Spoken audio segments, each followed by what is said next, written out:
Hello everyone, Rebecca here from Simple Suburban Living, and today we're going to can ham and bean soup. So I've got 4 quarts here, and I'm going to start by putting in a half a cup of dried beans in each jar. Now these beans have been washed, but they have not been soaked, cooked, anything like that. They're just straight beans.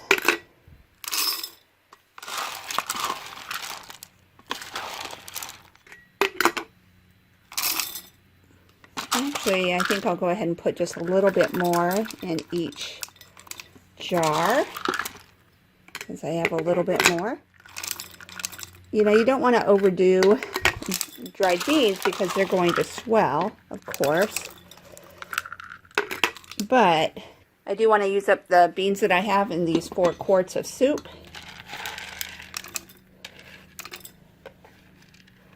So I'm just going to eyeball it and see that I have more or less the same amount in each jar.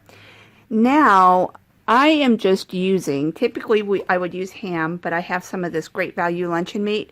I'm putting 1/4 of the can in each jar. This is a 12-ounce can. So I'm putting 3 ounces that I've cut up into each jar.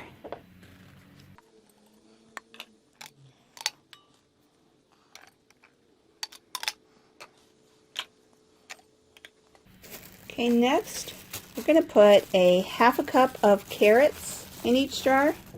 Actually, at this point, don't even really need the funnel, because this stuff's pretty easy to work with.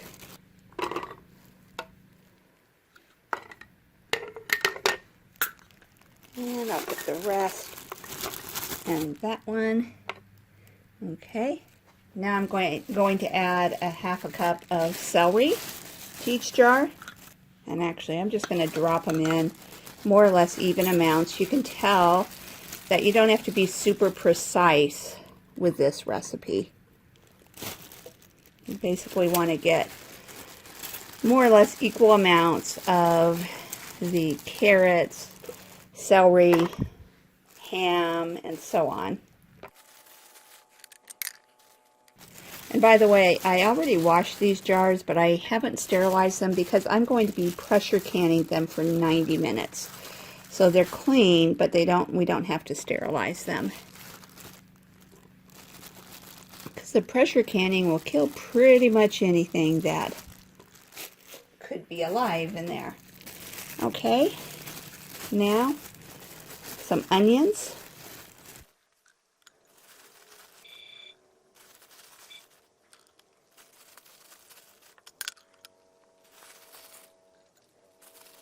And this is just 1 large onion that I've roughly chopped.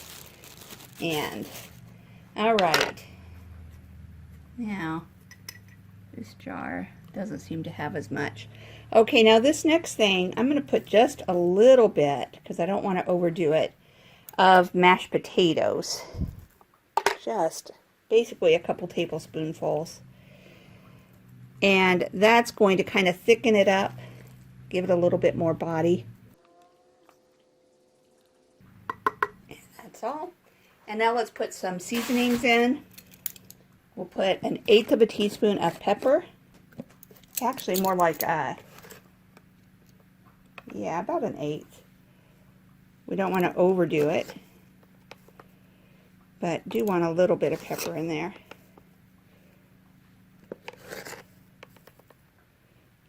Okay. And we'll put 1/2 teaspoon of garlic powder.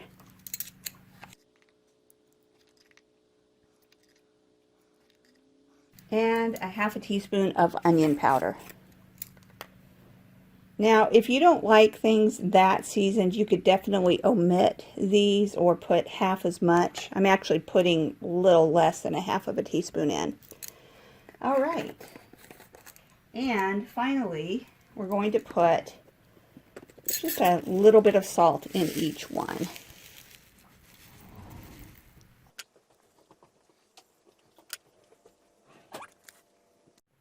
Ideally, you'd have some ham broth. I don't. I have just these 2 cans of vegetable broth.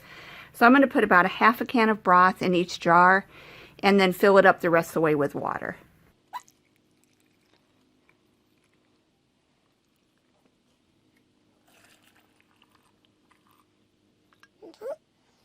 So as you can tell, I'm a big believer in using what you have.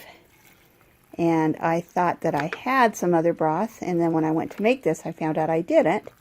So I'm just improvising.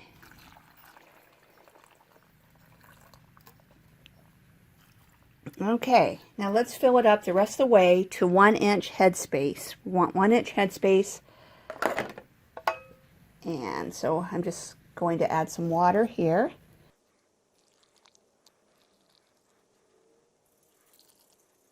One thing that I love about this is that it's really just as simple as making any pot of soup that you would normally make.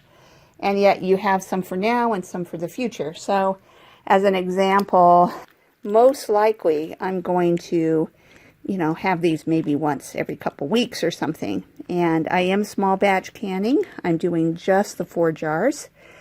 That works well for my family. Also, I am using the Nesco Smart Canner, which only has the capacity for 4 quart jars.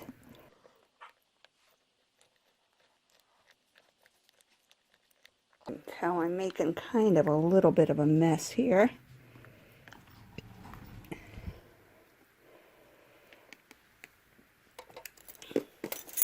This one has just a tiny bit too much, so I'm going to pour some into this other jar that doesn't have quite enough.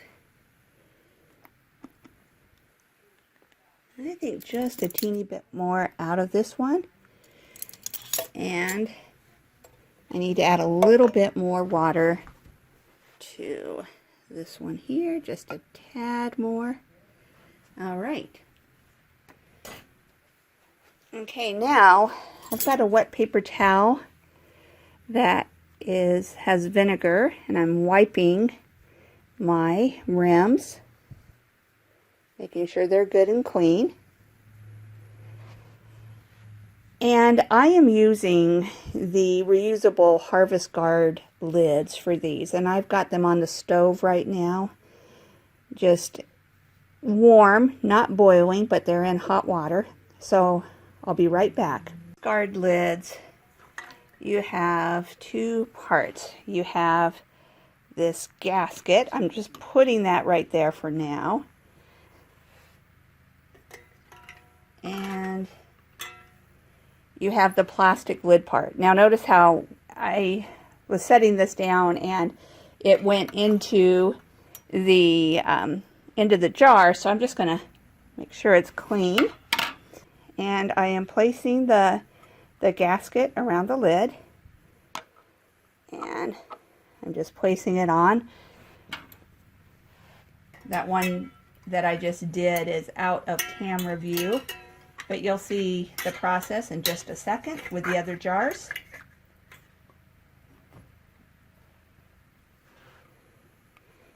Okay, so again, putting the gasket on, making sure that it's good and centered. And I'm going to do that with the remaining 2 jars.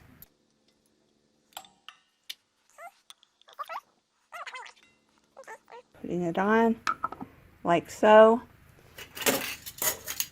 I have my 4 rings, and we want to do this slightly differently than you would with, let's say, the ball or cur jars. I'm putting the ring on, putting my finger down, and screwing just until the jar begins to spin. I'm putting it into the canner, and I've already put my water into the canner. According to my manual, it says to do 8 cups of water. So I've got 8 cups of water in my canner and a little splash of vinegar.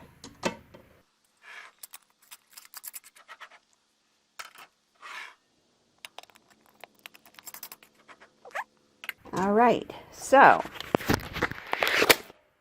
I have my jars in the canner, and I'm going to close the lid and move it to the exhaust position. Okay, then I'm going to close the lid to where it's in the closed position. I'm pressing high, and then I'll put the time. I'm doing 90 minutes because these are quart-sized jars and I have both beans and meat in them, and the processing time for those is 90 minutes for quarts, so I will be doing 90 minutes, and I'm going to press start. So I've kind of gone over this canner in other videos, so I'm not going to go real in depth, but just briefly, this is going to heat the water, and then when it gets hot enough and steam starts to build up, it will vent steam for 10 minutes, the same way that you do on a Presto or other type of canner, and then I'll switch the valve to the airtight position, which is the same idea as when you put the weight on a Presto type canner, for example. All right, I'll bring you back when it's time for that to happen.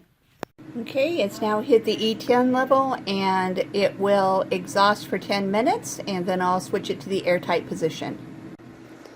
Okay, so now it's down to 0. I switched the weight over to airtight, and now it will take a little bit of time to build pressure, and then it will switch over to 90 minutes. It'll show 90 here, and then it will begin to count down from there. As I suspected, at least one of the jars was filled fuller than it should have been, and you can see the result was the top blew, and there was a lot of siphoning and all of that.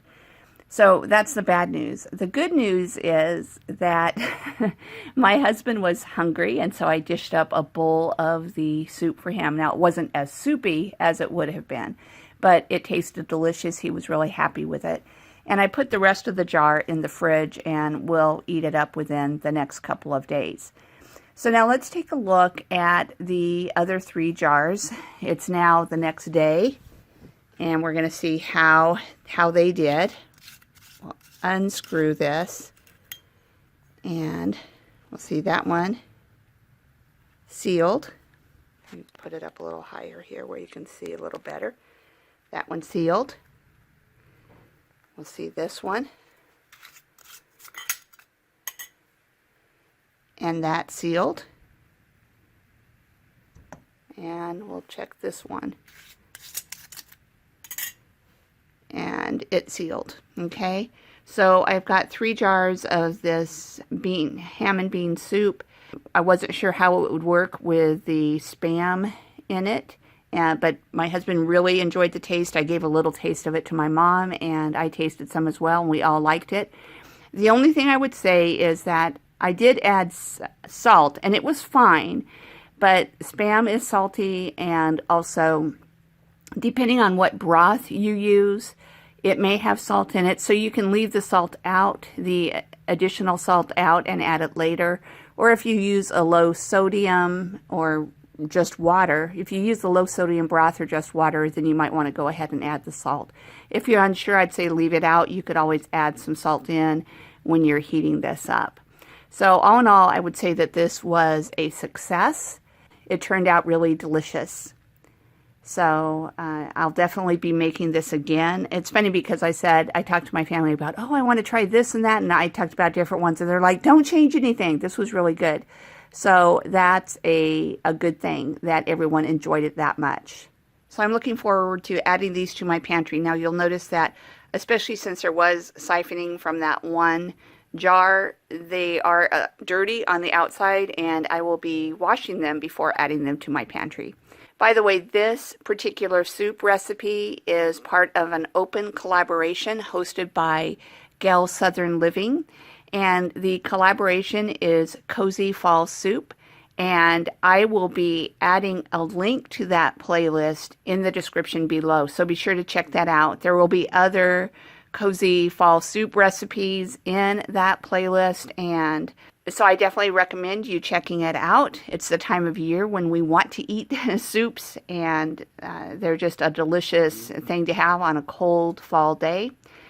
And I also recommend that you check out Gail's Southern Living channel, and I'll leave a link to that in the description as well. If you enjoyed this video, I'd really appreciate it if you'd give me a thumbs up, and also if you would subscribe to my YouTube channel and click on the notification bell. Thanks so much, everyone. Have a great day.